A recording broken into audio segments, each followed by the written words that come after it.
গতকালই বিসিবির নতুন প্রেসিডেন্ট হয়েছেন ফারুক আহমেদ। আর প্রেসিডেন্ট হওয়ার পরেই ঘোষণা করেছেন ক্রিকেটারদের জন্য আইন করা হবে।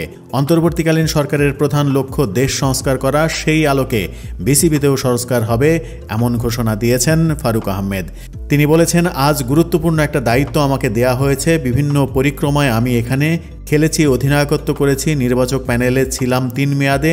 আমরা সবাই জানি বাংলাদেশের মতো সম্ভাবনাময় দেশে যতটা করার কথা ছিল তা করতে পারিনি। তবে আমাদের সাফল্য একবারে কম নয়। হয়তোবা নির্দিষ্ট কিছু সেক্টরে আমাদের আরও কিছু কাজ করার কথা ছিল যেটা আমরা পারিনি। এই দায় স্বীকার করে নিয়েই ফারুক আহমেদ বলেছেন, প্রথম প্রয়োজন রাজনীতিমুক্ত গঠনতন্ত্র প্রণয়ন করা। জাতীয় দল নির্বাচনে হস্তক্ষেপ করবেন না এমন প্রতিশ্রুতি দিয়েছেন ফারুক আহমেদ। আমার প্রতিবাদ ছিল হস্তক্ষেপের বিরুদ্ধে।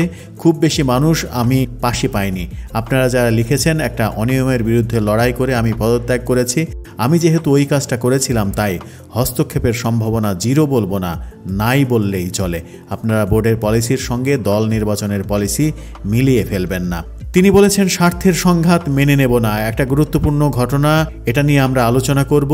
আমি বোর্ডের সভাপতি হয়ে ব্যবসা করলে বড় ধরনের স্বার্থের আঘাত হবে, এরকম কোনো কাজ হবে না। যারা বোর্ডে আছে তারা ওই ধরনের কাজ না করলেই ভালো। সহসভাপতি নির্বাচিত করা হবে একজনকে, এমন ঘোষণা দিয়েছেন। প্রাতিষ্ঠানিক কাঠামো প্রতিষ্ঠা করার জন্য বিসিবিতে সেই চেষ্টা করা হবে বলে ফারুক আহমেদ বলেছেন। বিতর্কিত পরিচালক যারা রয়েছেন তাদের বিষয়ে তিনি বলেছেন, যারা এখানে আছেন তাদের কাজটা কঠিন করার দরকার নেই। আমাদের গঠনতন্ত্র সবাইকে একসঙ্গে পরিবর্তনের অনুমোদন দেয় না। এই জায়গাতে আপনাদের একটু ধৈর্য ধরতে হবে। আমরা এখানে 8 থেকে 9 জন আছি। কাজ করার জন্য আমাদের কিছু হ্যান্ডস দরকার। গঠনতন্ত্রে যে সীমাবদ্ধতা আছে সেটাকে ঠিক করে নতুন পরিচালক নিলে ভালো হবে। নির্বাচকদের স্বাধীনতা দেওয়ার প্রসঙ্গে তিনি জিরো টলারেন্সের ঘোষণা দিয়েছেন। বলেছেন, খুব বেশি হলে বোর্ড থেকে নীতি নির্ধারণী সিদ্ধান্ত দেওয়া হবে, কিন্তু নির্বাচকদের খেলোয়াড় বাছাইয়ের ক্ষেত্রে কোনো ধরনের হস্তক্ষেপ করা হবে না। ব্যক্তিগতভাবে আমি প্রধান নির্বাচক ছিলাম সেহেতু এই হস্তক্ষেপের ব্যাপারটাতে আমি একেবারেই একমত নই। নির্বাচকদের সম্পূর্ণ স্বাধীনতা দেওয়ার ঘোষণাও দিয়েছেন ফারুক আহমেদ। হাতুড়ে সিংয়ের ব্যাপারে সিদ্ধান্তের ব্যাপারে তিনি বলেছেন, হাতুড়ে সিংয়ের ব্যাপারে তার অবস্থান আগের অবস্থানেই রয়েছে।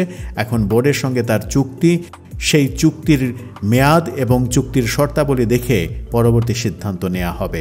সাকিব আল হাসান প্রসঙ্গে বলেছেন, বোর্ডের কিছু পলিসি থাকে, আমি আলাপ করব সাকিবের ব্যাপারে পলিসি কি হওয়া উচিত। সাকিব এখন যে পর্যায়ে আছে সে কি খেলা চালিয়ে যেতে পারবে? এখন সে টেস্ট ম্যাচে আছে, সেই ব্যাপারে আমরা আলোচনা করব। পলিসি ঠিক করে তারপরে সিদ্ধান্ত হবে সাকিবের ব্যাপারে আমরা কি করব।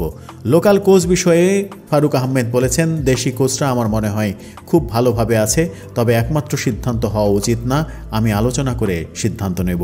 ক্রিকেটারদের রাজনীতি বিষয়ে তিনি বলেছেন, ক্রিকেট খেলোয়াড়দের ব্যাপারে কিছু জিনিস বাস্তবায়ন করা হবে, কি করতে পারবে কি করতে পারবে না, এটা নিয়ে আমরা আলাপ করেছি। বিশেষ করে সফর চলাকালে বা আগে।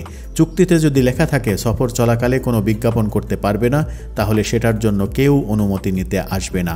সংগঠকদের প্রাধান্য দেওয়ার ব্যাপারে ফারুক আহমেদ বলেছেন, অবশ্যই ক্রিকেটার থাকবে, তবে সংগঠকদের বাদ দেওয়া যাবে না, কারণ শুধু খেলোয়াড়রা ভালো করবে তা নয়।